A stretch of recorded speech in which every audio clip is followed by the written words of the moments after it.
जय माता दी दोस्तों, जैसा कि हम सभी जानते हैं शारदीय नवरात्रि का व्रत चल रहा है। नवरात्रि व्रत पूर्ण करने से पहले लोग कन्या पूजन करते हैं तथा कन्याओं को भोजन करवाकर उनका आशीर्वाद लेते हैं। कन्या पूजन अष्टमी और महानवमी की तिथि को किया जाता है।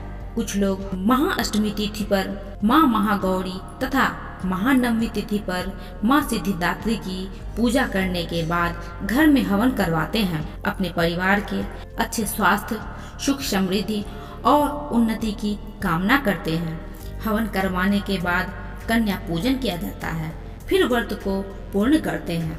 दोस्तों, आज की इस वीडियो में हम जानेंगे कि किस उम्र की कन्याओं की पूजा करनी चाहिए तथा कन्या पूजन की विधि क्या है। कन्याओं की आयु 2 वर्ष से ऊपर तथा 10 वर्ष तक होनी चाहिए। 9 कन्याओं की पूजा करनी चाहिए जो माता के 9 स्वरूपों को दर्शाती है तथा साथ में एक बालक की भी पूजा की जाती है जिसे हनुमान जी का रूप माना जाता है, जिसे लंगूर भी कहा जाता है। जिस तरह माँ की पूजा भैरव के बिना पूरी नहीं होती, ठीक उसी तरह कन्या पूजन भी लंगूर के बिना अधूरा होता है। कुमारी पूजा में ये कन्याएं देवी के विभिन्न रूपों को दर्शाती है। कुमारिका त्रिमूर्ति, कल्याणी, रोहिणी, कालिका, चंडिका, शंभवी, दुर्गा और सुभद्रा। 2 साल की कन्या को कुमारी कहा जाता है, जिसकी पूजा करने से माँ साधक के दुख और दरिद्रता को दूर करती है। 3 वर्ष की कन्या का नाम त्रिमूर्ति है। इनकी पूजा करने से धन धान्य की वृद्धि होती है। 4 वर्ष की कन्या का नाम कल्याणी है। इनकी पूजा करने से परिवार में सुख समृद्धि आती है। 5 साल की कन्या का नाम रोहिणी है। इनकी पूजा करने से व्यक्ति रोग मुक्त हो जाता है। 6 साल की कन्या को कालिका रूप कहा जाता है। इनकी पूजा करने से ज्ञान और विजय की प्राप्ति होती है। 7 साल की कन्या का नाम चंडिका है। इनकी पूजा से धन की प्राप्ति होती है।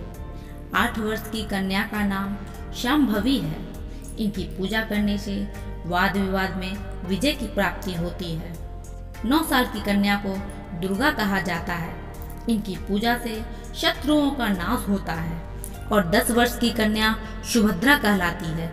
इनकी पूजा करने से सभी मनोकामनाएं पूर्ण होती है। कभी कभी 9 कन्याएं नहीं मिल पाती है तो 7 या 5 कन्याओं की भी आप पूजा कर सकते हैं। जितनी कन्याएं बच जाती है उनका भोजन गौ माता को भी खिला सकते हैं। कन्या पूजन विधि। कन्या पूजन से एक दिन पहले ही कन्या को आमंत्रित करना चाहिए।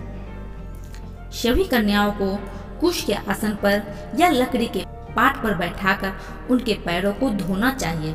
पैर धोने के बाद उनके पैरों में महावर लगाकर उनका श्रृंगार करके उनके माथे पर अक्षत और कुमकुम का तिलक लगाकर हाथ में मूली बांधकर उनकी पूजा करनी चाहिए। सभी कन्याओं तथा एक बालक सभी को खीर, पूरी, प्रसाद, हलवा, चने की सब्जी आदि भोजन के रूप में खिलाना चाहिए। भोजन कराने के बाद उन्हें दक्षिणा देना चाहिए।